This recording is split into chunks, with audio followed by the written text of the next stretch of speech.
महाराष्ट्राच्या राजकारणात देवेंद्र फडणवीस हे नाव आता लहान राहिलेलं नाही. संपूर्ण राज्यभर हे नाव पोचलं आहे. फक्त 10 ते 15 वर्षात शरद पवारांच्या तोडीचा नेता म्हणून देवेंद्र फडणवीस यांच्याकडे पाहिलं जातं. अतिशय मजबूत नेता, जो राजकारण फिरवू शकतो, कुठल्याही निवडणुकीचा निकाल फिरवू शकतो, असा नेता म्हणून देवेंद्र फडणवीस यांच्याकडे पाहिलं जातं. महाराष्ट्राचे नवे चाणक्य म्हणूनही देवेंद्र फडणवीस यांच्याकडे पाहिलं जातं. पण हे सर्व पाहत असताना देवेंद्र फडणवीस यांची राजकीय स्ट्रॅटेजी समजून घेणं महत्त्वाचं आहे. दिवसेंदिवस देवेंद्र फडणवीस लोकप्रिय होत आहेत का आणि कशामुळे? काहींच्या मते ते अजिबात लोकप्रिय नाहीत. चुकीच्या पद्धतीने राजकारण करून, मोडतोड करून, उलटसुलट पक्षबांधणी करून मोठे झालेले आहेत. तर काहींच्या मते भाजप हा पक्ष त्यांनी तळागाळात पोहोचवला आहे. राजकारणाच्या या मातीमध्ये उतरल्यानंतर एक नक्की आहे की ज्यांना मित्र म्हणून जवळ घेतलं देवेंद्र फडणवीसांनी सुरुवातीला, नंतरच्या काळात त्या सर्वांना बाजूला सारलं आहे. मग प्रकर्षाने आपण एकनाथ खडसेंकडे बघू, गोपीनाथ मुंडेंच्या घराण्याकडे बघू, किंवा स्वतः उद्धव ठाकरे यांच्याकडे बघू. ज्यांचा आधार घेऊन, ज्यांची सोबत घेऊन देवेंद्र फडणवीस पुढे आले आहेत. जसजसे फडणवीस मोठे होत गेले आहेत, आपल्या बळावरती, स्वबळावरती ते उभे राहिले आहेत. यात त्यांचे समर्थक म्हणतात की चुकीचं काय? स्वतःची ताकद वाढल्यानंतर, स्वतःची ताकद वाढवत असताना स्वतःच्या पद्धतीने राजकारण करण्यात चुकीचं काय? आणि या एका गोष्टीमुळे नेहमीच महाराष्ट्राच्या राजकारणात एकमेकांवरती टीका केली जाते.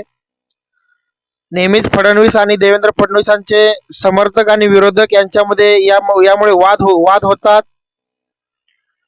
तर आजच्या या व्हिडिओमध्ये आपण हे सांगणार आहोत की देवेंद्र फडणवीस हे नाव आता मोठं झालं असलं महाराष्ट्राच्या राजकारणात, आणि या नावाचं वलय वाढलं असलं, तर या नावाच्या भोवतीचं राजकारण कसं आहे. सगळ्यात पहिली महत्वाची गोष्ट म्हणजे मोठ्या नेत्यांवरती देवेंद्र फडणवीस अटॅक करतात. जसं की प्रकाश आंबेडकर असतील, शरद पवार असतील, उद्धव ठाकरे असतील, नाना पटोले असतील, राज ठाकरे असतील. आणि अटॅक करत असताना त्यांची एक सोपी पद्धत अशी आहे की काहींना विरोध करायचा आणि काहींना सौम्य भाषेत बोलायचं, काहींना मित्र बनवायचा प्रकार करायचा आणि काहींच्या अंगावर धावून जायचं.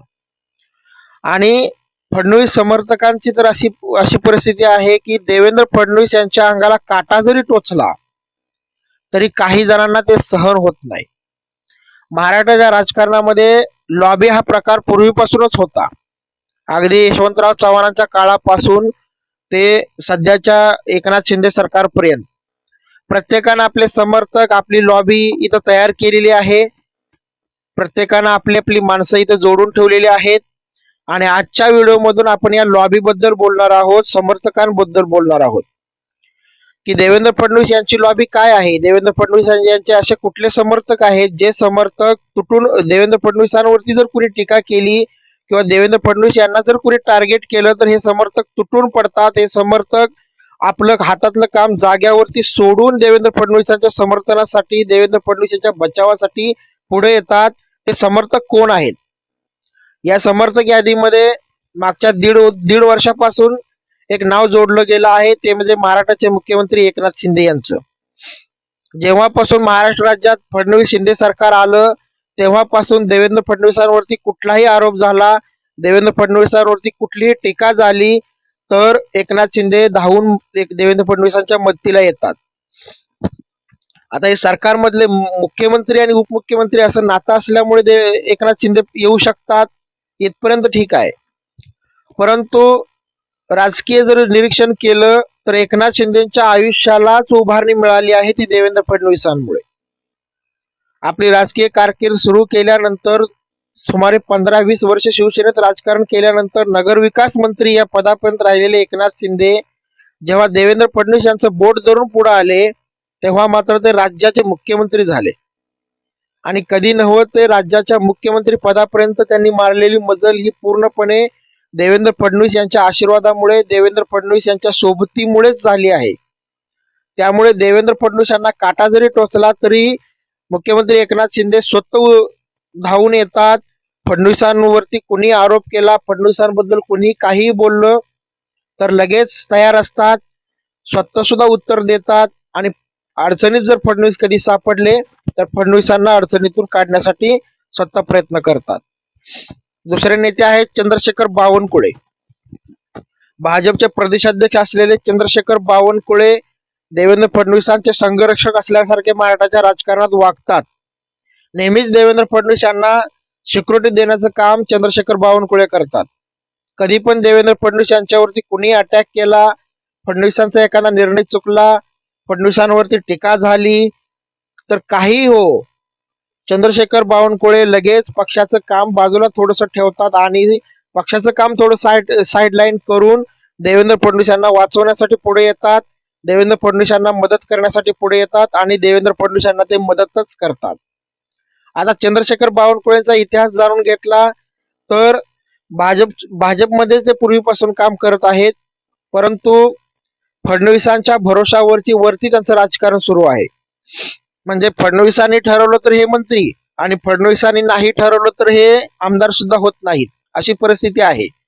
आज भाजपच्या प्रदेशाध्यक्ष पदाची माळ त्यांच्या गळ्यात आहे. हे जरी वास्तव असलं तरी एकेकाळी याच देवेंद्र फडणवीसांनी चंद्रशेखर बावनकुळेंचं विधानसभेचं तिकीट कापलं होतं, ही पण वस्तुस्थिती आहे. म्हणजे फडणवीसांनी आपल्या गोलगोल राजकारणात चंद्रशेखर बावनकुळे यांना व्यवस्थित बांधून ठेवलेलं आहे. त्यामुळे चंद्रशेखर बावनकुळे यांना फडणवीसांचं राजकीय महत्त्व समजलं असावं.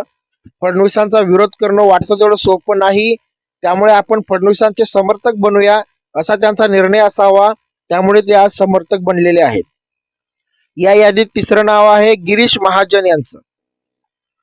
जळगाव मधले असलेले खान्देश विभागातून येणारे भाजपचे हे कार्यकर्ते, निष्ठावंत कार्यकर्ते. देवेंद्र फडणवीस यांनी गिरीश महाजन यांना राजकीय बळ दिलं. पूर्वी भाजप म्हटलं आणि जळगाव म्हटलं की एकच नाव समोर यायचं, ते म्हणजे एकनाथ खडसे यांचं. एकनाथ खडसे यांच्याच तालमीत, यांच्याच सोबतीला, यांच्याच आधारावरती पुढे आलेले गिरीश महाजन आज एकनाथ खडसे यांना चोरट्या करत आहेत.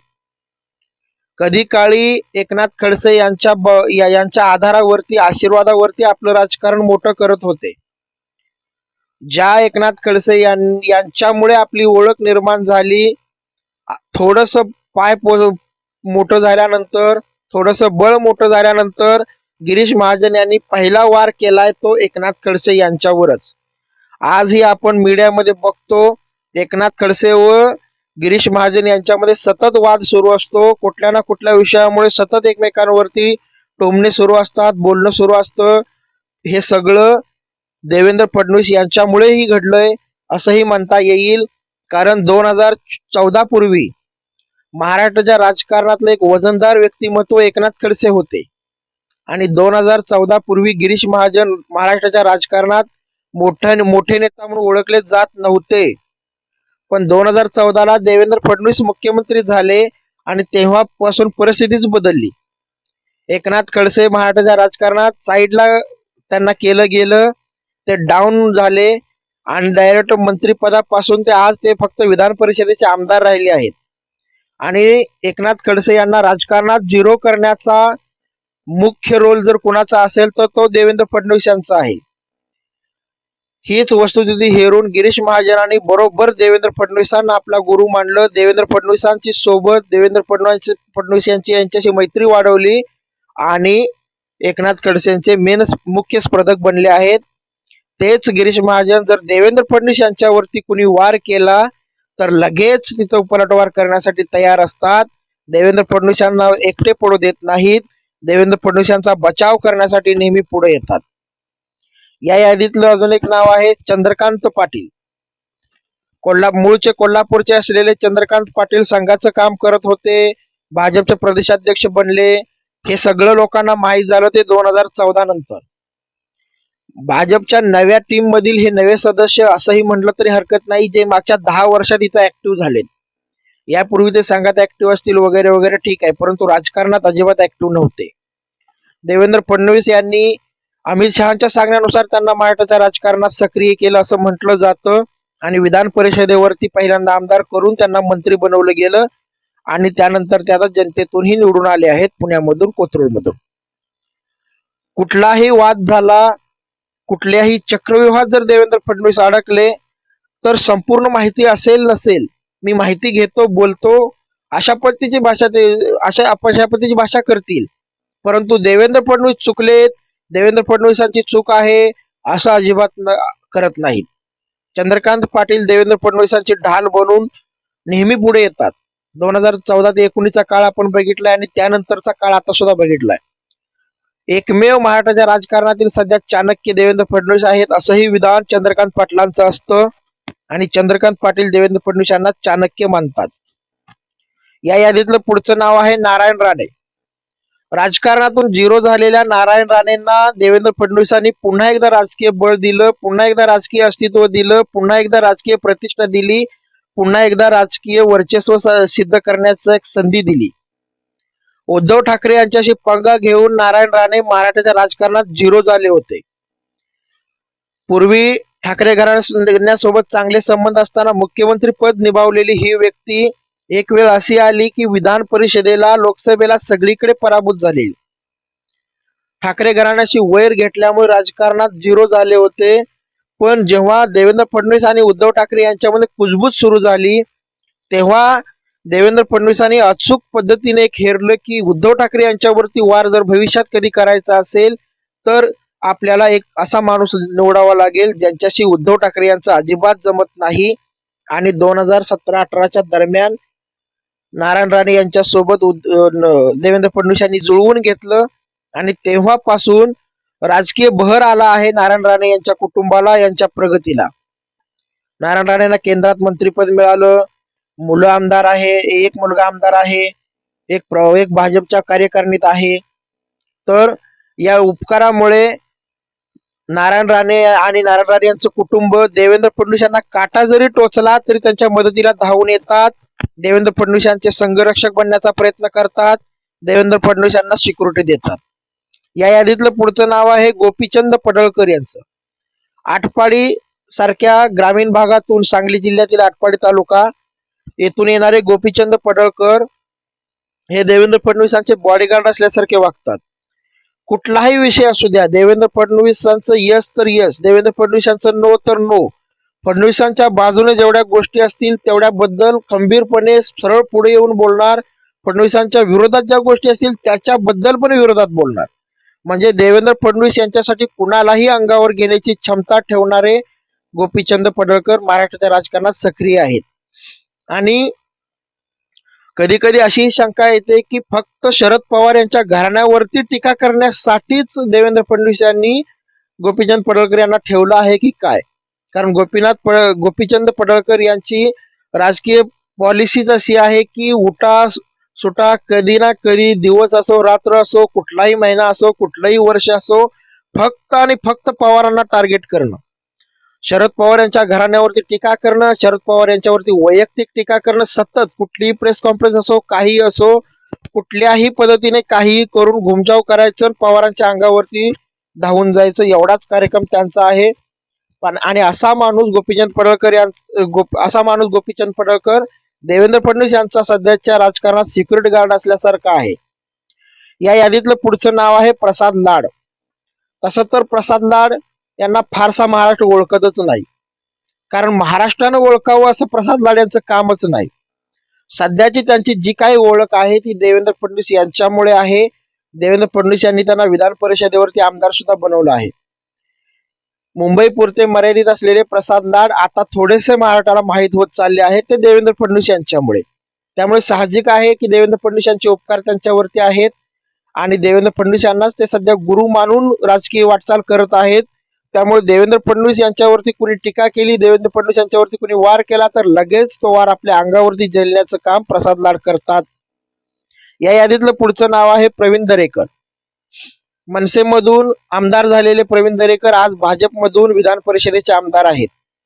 कुठलाही विषय घ्या, देवेंद्र फडणवीस जसे पाहिजे तसेच ते प्रेझेंट करतात. देवेंद्र फडणवीस चुकीचे असले तरी नाही, देवेंद्र फडणवीसच बरोबर आहेत. देवेंद्र फडणवीस अगदी बरोबर असले तरी मी ठणकावून सांगणार, म्हणजे कुठल्याही परिस्थितीत देवेंद्र फडणवीस वाचले पाहिजेत, देवेंद्र फडणवीस मोठे झाले पाहिजेत, एवढीच पॉलिसी प्रवीण दरेकर यांची असते. प्रवीण प्रवीण दरेकर यांच्या डोक्यात एकच असते की फडणवीस फडणवीस फडणवीस, बाकी काही नाही. त्यांना महाराष्ट्राच्या राजकारणात देवेंद्र फडणवीस सोडलं की सगळे शून्य वाटतात. राज ठाकरे सारखे यांच्यासारख्या मोठ्या नेत्यासोबत काम केलं असताना सुद्धा कधी कधी प्रवीण दरेकर यांचा तोल डासवतो, ते चुकीची वक्तव्य करतात. शिवाय देवेंद्र फडणवीस जर चुकीच्या कचाट्यात कुठं अडकलेले असले तर तिथं सुद्धा ते फडणवीसांना वाचवण्यासाठी जातात आणि खोटं बोलून फडणवीसांना बाहेर काढण्याचा प्रयत्न करतात. तेव्हा मात्र ते उघडे पडतात. ठाकरेंच्या विरोधात तर त्यांचं वैर सर्वश्रुत आहे. नेहमी ते ठाकरेंना अंगावर घ्यायचा प्रयत्न करतात. या यादीतलं पुढचं नाव आहे आशिष शेलार. मुंबई भाजपचे अध्यक्ष असलेले आशिष शेलार हे देवेंद्र फडणवीसांचे सिक्युरिटी गार्ड असल्यासारखे वावरतात. फडणवीस यांना कुणी काही बोललं तर लगेच वाचवण्याचा प्रयत्न करतात. फडणवीसांच्या बाजूने राजकारण करायला बघतात. पण असं असलं तरी त्यांचं स्वतंत्र अस्तित्व आहे आणि देवेंद्र फडणवीस यांचं स्वतंत्र अस्तित्व आहे, हेही इथं आवर्जून उल्लेख करावा लागेल. या यादीतलं पुढचं नाव आहे राम कदम. मनसेचे आमदार म्हणून निवडून आलेले आणि महाराष्ट्रभर ओळख निर्माण केलेले राम कदम आता देवेंद्र फडणवीस यांच्या मांडीवरती आहेत. देवेंद्र फडणवीस यांच्या सांगण्यावरती राजकारण करतात. देवेंद्र फडणवीस यांच्या बाजूने उभा असतात. जेव्हा कधी देवेंद्र फडणवीसांना गरज लागते तेव्हा तेव्हा राम कदम धावून येतात. राम कदम देवेंद्र फडणवीस यांच्या अंगावरील वार आधी आपल्या अंगावरती घेतात. आपल्या पद्धतीने लगेच तिथं उतरतात. कुठलीही रणनीती बघा तुम्ही, कुठलीही निवडणूक बघा तुम्ही, काहीही बघा, वादग्रस्त बोलून कुठेतरी बरोबर अडकणार आणि देवेंद्र फडणवीसांना वाचवणार. पण देवेंद्र फडणवीस जेव्हा अडकवले जातात किंवा महाराष्ट्राच्या राजकीय षडयंत्रामध्ये देवेंद्र फडणवीस यांच्यावरती कधी वार होतो तेव्हा तो वार अंगावर झेलण्यासाठी राम कदम तिथं धावून येतात. या यादीतलं पुढचं नाव आहे राम सातपुते. हे मुळातच देवेंद्र फडणवीस यांचे पीए आहेत. राम सातपुते यांना पूर्वी कुणीही ओळखत नव्हतं. ते देवेंद्र फडणवीस यांचे पीए झाल्यानंतर सगळे त्यांना ओळखू लागले आणि गेल्या 2019च्या विधानसभा निवडणुकीत देवेंद्र फडणवीस यांनी राम सातपुते यांना सोलापूर जिल्ह्यातील माळशिरस मधून विधानसभेला उतरवलं आणि विधानसभेला जनतेमधून आमदार बनवलं आहे. हे त्यामुळे राम सातपुते आणि देवेंद्र फडणवीस यांचं नातं सख्ख मैत्रीचं नातं आहे. देवेंद्र फडणवीस यांच्यावरती कुठेही वार झाला तर धावत पळत सुटणार, मदत करणार, देवेंद्र फडणवीस यांच्यासाठी आडवं पडणार. हेच राम सातपुते यांचा महाराष्ट्राच्या राजकारणातला रोल आहे. ते नेहमी देवेंद्र फडणवीस यांची मदत करण्यासाठी पुढे धावत असतात. या यादीतलं पुढचं नाव आहे सदाभाऊ खोत.